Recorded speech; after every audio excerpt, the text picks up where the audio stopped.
Hi everyone, thank you for joining me. This is Donna from Clever Crafting. Today we're going to make a nice and easy card using some patterned papers. I'm really getting into the patterned papers. So all of these pieces came from leftovers out of one pack, so they should all coordinate. I've just cut them down into some nice small sizes. These ones are 4.4 centimeters by 11.4, and then another piece the same, 3.7 by 7.5. And I've cut another two patterned papers, those same two sizes. Then I just grabbed some of the plain papers that were in the pack. You could just use a duller piece, 3.7 by 11.4 and 4.4 centimeters by 7.5. I will have the measurements down below. And as I was just saying, they don't have to be plain pieces, but because the other ones are so busy, I decided plain would be best. And I've just got a standard card mat there that I'll be putting these on. So now I'm just going to use these in my paper trimmer. You could easily do these in a guillotine or with a knife and a blade, and cutting from the upper left-hand corner down to the lower right-hand corner diagonally.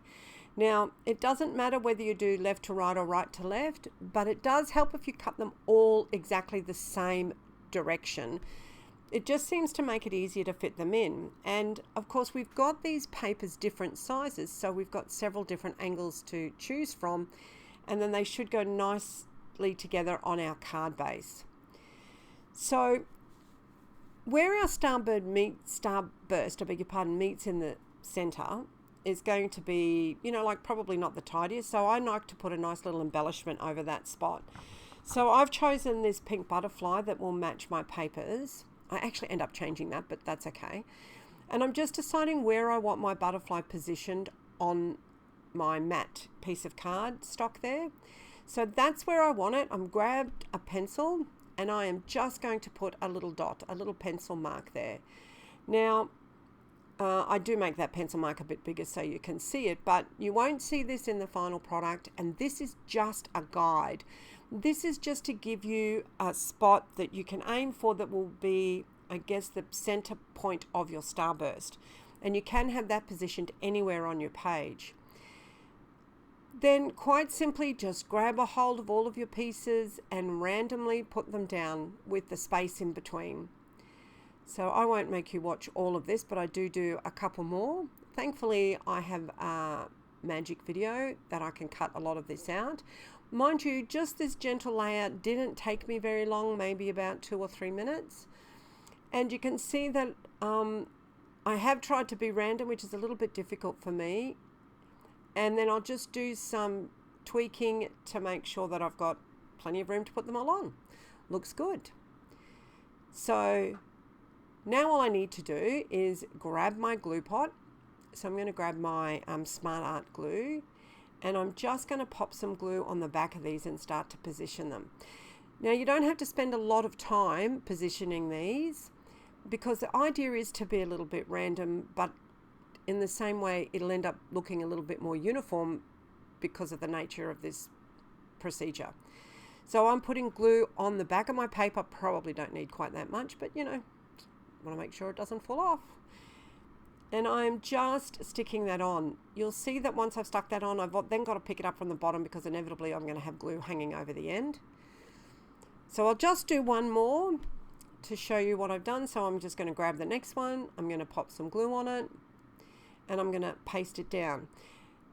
Now I can see in the video that those spaces look pretty uniform, but trust me, they are not. But they're pretty good. They're quite fine, but you can have them larger if you prefer and have less pieces of paper on there. So now I've come around to the last bit, a bit more glue in there, and I'm going to stick that in. So you can see that my center, not everything is coming directly into the center, but it's all going to be covered with my butterfly. And can you see I forgot to pick up the edges where I overglued, but that's okay. I've just able to wipe that off. I'm sure we'll all do that. So now it's just easy enough to flip that over, and we're going to grab some long scissors and trim off all of the edges, which is pretty easy to do because we've got that card to line it up with. So just flipped over that for you, and there's my piece. So I've tidied up, and I've decided that I wanted to cut my piece a little bit smaller. I like it to be perfect, so I use my metric rectangle dies. So these I'll have links for all of these things below. I'm using the third largest one, and I'm just putting that where I want it on my card using a bit of masking tape. The advantage of this is that I can position it and then I can cut it out, and it's going to fit perfectly on my A6 card base. So because here in Australia, of course, we've got metric sizes, so we have A4 paper, not letter size paper, so our paper's slightly different in size. So what I wanted to show you is how easy this is to put through. It's just my Cuttlebug. I do also have a Gemini, but it's just as easy to pull out my Cuttlebug to show you how to do this. I just popped it in, and I turned it upside down so the cutting goes up, and that just comes off. I could use this other little piece you can see here. I bring it back in to show you as a frame.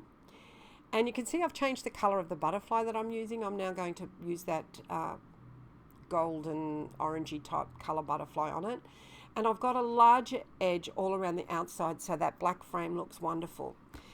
So on my embellishment, don't be frightened about changing your embellishments a little bit either. So this one, the centre of my butterfly was like a grey colour, but I wanted it black because I wanted to put it on a black card. So I just used a Sharpie, and I just coloured in the grey sections to be black.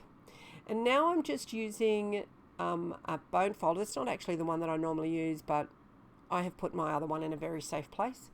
And I'm just using the bone folder to curl the antennas and the butterfly's wings. So, of course, the trick with these things when we do that and it looks beautiful is when we pop it in the mail, it goes through rollers, so everything will be flattened out. So I do end up flattening these out a little bit, but I am going to show you how you can have it so they will stay up and give the nice little effect anyway. So first thing I'm going to grab my double-sided tape. This is double-sided foam tape that I get from Bunnings here in Australia, which is a big hardware store for anybody that doesn't know what Bunnings is. And I'm just folding a little bit of that in half to give me double the thickness of the foam tape. That's about as long as I need it to go underneath the wings, and I'm just cutting it off. Now I'm going to split this in two because I do not need the big thick piece. I just need thin pieces. So this double-sided tape is 1.2 centimeters, so about a half an inch. And it will, so I've cut it into 1/4 inch strips, I guess. And I'm just, because I've cut it down the middle, and I'm just putting them under the wings there. Nice and easy to do. You can see my Sharpies leaked through my cardstock, the cardstock there for that little embellishment. Okay, pop a little bit more of the Smart Art glue in the center of our butterfly. What I've started doing is, because I have so many cards, and unless I'm making them for a specific person or a specific reason, I've stopped putting greetings on them. So I've made the majority part of the card, and then for the rest of it, I've kind of started leaving them. So you'll see that with this one, I haven't put a greeting on. It doesn't happen all of the time, but with this one, I've chosen not to put a greeting. But you can see the design of the card and how easy this is to make. One of the things I truly love about this design is that you can use scraps, and you don't need a lot of product to make it work. Literally, you could do this with a knife and a ruler and a cutting, like a cutting mat. So I'm just popping some more of that glue on the back to position it. You can use double-sided tape, tape runner, anything you like. Give that a little bit of a press, and there we are. So I fell in love with this design so much that I couldn't help myself. I made several others. So I've got some more examples here that you can have a look at. Some of them have got sentiments on them, and others, of course, don't.